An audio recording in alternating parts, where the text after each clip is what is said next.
കവിത എന്ന് പറയുമ്പോൾ എഴുത്തുകൾ എത്രത്തോളം ഉള്ളിലുണ്ട്? ഐ മീൻ എഴുതി വെക്കാറുണ്ടോ കാര്യമായിട്ട്? ഞാനെന്ന് വെച്ചാൽ എഴുതണം എന്നൊക്കെ ഭയങ്കര ആഗ്രഹമുണ്ട്. പിന്നെന്ന് വെച്ചാൽ ഇവന്മാരുടെയൊക്കെ കവിത വായിക്കുമ്പോൾ ഞാൻ എന്തിനാ വെറുതെ ഇങ്ങനെ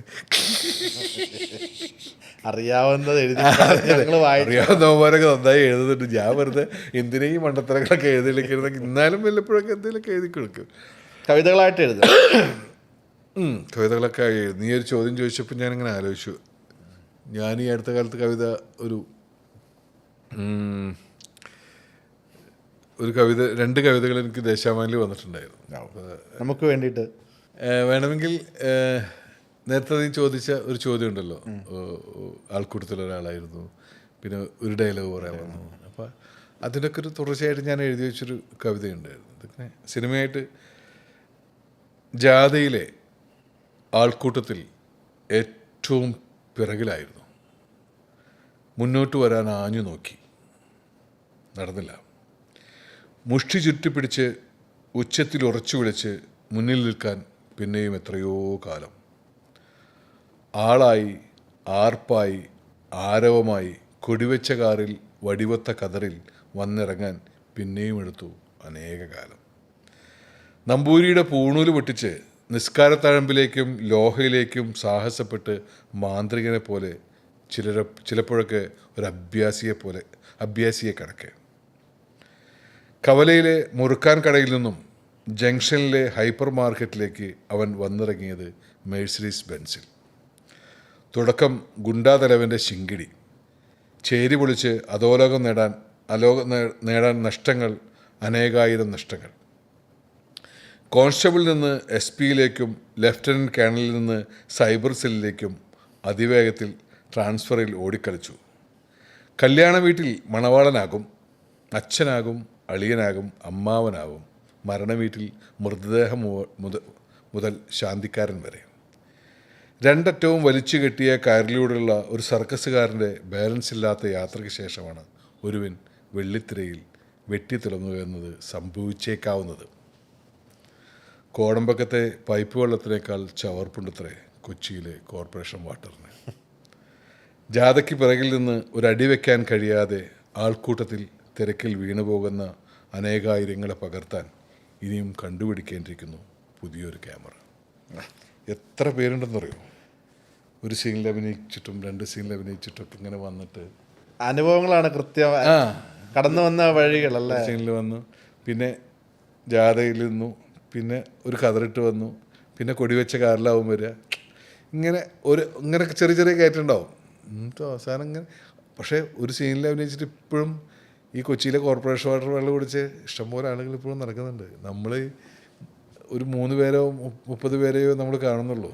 അപ്പം അമ്മയിൽ തന്നെ 500 ചില്ലാനം മെമ്പർമാരിൽ എത്ര പേരാണ് അഭിനയിക്കുന്നത്? ശരിയാണ്. ഇന്ന് പുതുമുഖങ്ങളായിട്ട് ഒരുപാട് പേര് വരുന്നുണ്ട്. പക്ഷേ 30 പേര് വരുന്നെങ്കിൽ 30,000 ആളുകൾ ഇത് സിനിമ എന്ന് പറഞ്ഞിട്ട് ഇവിടെ ക്യൂ സഞ്ചരിച്ചുകൊണ്ടിരിക്കുന്നു. നമ്മളിങ്ങനെ ഓരോ ഫ്ലാറ്റിൽ പോയാൽ കാണാം, അല്ലെങ്കിൽ ഒരു സ്ഥലത്ത് പോയാൽ, അല്ലെങ്കിൽ ഇപ്പോഴും എനിക്കറിയാം, ഇപ്പോഴും വടക്കാഞ്ചേരിയിലൊരു സുഹൃത്തുണ്ട് എനിക്ക്. ഞാൻ കുടമാറ്റം എന്ന് പറയുന്ന സിനിമയിൽ അഭിനയിക്കുമ്പോൾ അന്ന് എൻ്റെ കൂടെ ഈ ഷൊർണൂരും ചെറുതുരുത്തി സൈഡിലൊക്കെ ഇങ്ങനെ നമ്മളിങ്ങനെ നടക്കുമ്പോൾ അന്ന് ലൊക്കേഷനിൽ വെച്ച് പരിചയപ്പെട്ടുള്ള ഒരുത്തരാണ്. ഇന്നും അവനെ അടുത്ത് വിളിക്കും, എന്തെങ്കിലും പരിപാടി ഉണ്ടെങ്കിൽ എന്നെ ഒന്ന് ഉൾപ്പെടുത്തണം എന്ന് പറഞ്ഞിട്ട്. പ്രണയവർണ്ണങ്ങളുടെ കാലത്ത് കോളേജ് ക്യാമ്പസിൽ അതിൽ പ്രണയവർണ്ണങ്ങളിൽ അഭിനയിച്ചിട്ടുണ്ട് അവൻ. സിയാദ് എന്ന് പറഞ്ഞൊരുത്തൻ. അവനാണ് അടി കിട്ടിയിട്ട് ബിജുമേൻ്റെ കാലിൽ വന്ന് വീഴുന്നൊരു സീനൊക്കെ ഉള്ള. സിയാദ് ഇപ്പോഴും വിളിക്കും, എടാ എന്തെങ്കിലുമൊക്കെ നിൻ്റെ വരുമ്പോൾ. അങ്ങനെ ദൂരം പേര് ഒരുപാട് ജീവിതങ്ങളുണ്ടല്ലോ. ജീവിതങ്ങളുണ്ട്, ഇപ്പോഴും ഉണ്ട് ഒരുപാട് ആളുകൾ. അതുപോലെ തന്നെ കൊച്ചിയിൽ നിങ്ങൾക്ക് അറിയാതെ എത്രയോ ആളുകൾ അഭിനയിക്കാനും സിനിമ ഉണ്ടാക്കാനും തിരക്കഥ എഴുതാനും ഒക്കെ ആയിട്ട് നിങ്ങൾക്കറിയാം. എന്നല്ലേ പറഞ്ഞാൽ നമ്മൾ കാണുന്നതിൻ്റെയും അറിയുന്നതിൻ്റെ അപ്പുറത്തെ ആളുകൾ ഇതിനു വേണ്ടി ഇങ്ങനെ സഞ്ചരിച്ചുകൊണ്ടിരിക്കുകയാണ്. ഇപ്പോൾ വരെ സാധ്യതകളുണ്ട്. ഇപ്പോൾ അവർക്ക് ഞാൻ പറയാം, ഇപ്പോൾ RDX ഹിദായത്ത് അവനോട് മറ്റേ സൊമാറ്റോയിൽ വർക്ക് ചെയ്തിരുന്നു.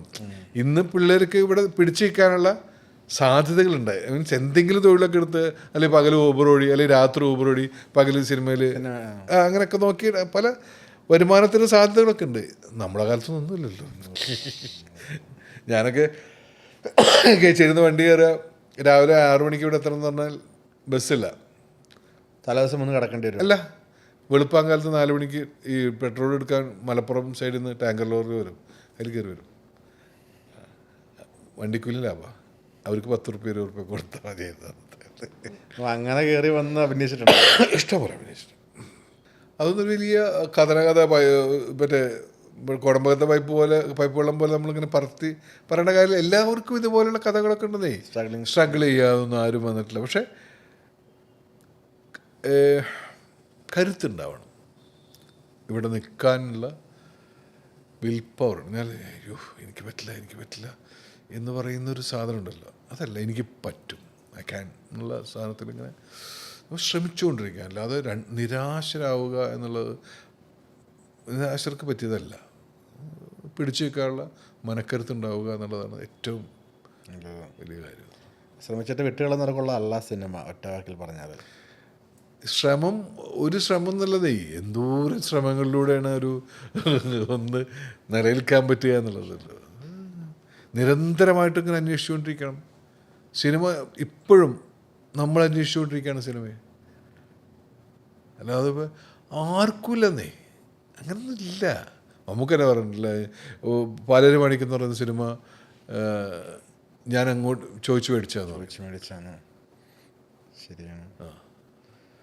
മറ്റേ ഇതെന്താ കുശുബം നമുക്ക് കൂടി വെച്ച് രഞ്ജിത്തേട്ടൻ്റെ സിനിമയുടെ പേരെന്തായിരുന്നു?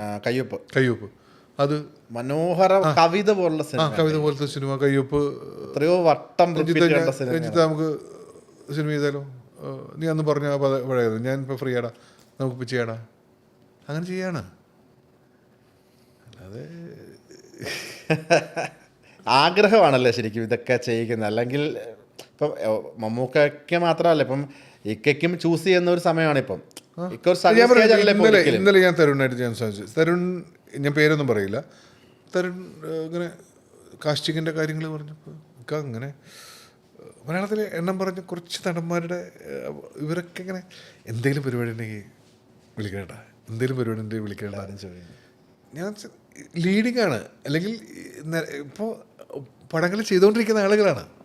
എന്നിട്ടും അപ്പോൾ ഇത് സിനിമയുടെ ഒരു ഭാഗമാണ്. അതിപ്പോൾ ഒരാളോട് ചോദിക്കുക എന്നുള്ളത്, എനിക്ക് പണി അറിയാം, എന്നെ ആരെങ്കിലും വന്ന് വിളിച്ചോളും എന്ന് പറഞ്ഞിട്ട് വീട്ടിൽ നിന്നാൽ നടക്കുന്ന കാര്യമല്ല സിനിമ. നമ്മൾ നിരന്തരമായിട്ട് ഉള്ള ആളുകളോട് ഇപ്പോൾ ഞാൻ കഴിഞ്ഞ ദിവസം കൂടെ അൻവർ റഷീദിനോട് ചോദിച്ചോളൂ, എന്തെങ്കിലും അമ്പോ പരിപാടി ഉണ്ടെങ്കിൽ നമ്മൾ നിരന്തരം ആളുകളോട് ചോദിക്കുക. അത് ഇത്ര വലിയ തെറ്റുള്ള കാര്യമല്ല, ചോദിച്ചുകൊണ്ടേയിരിക്കുക.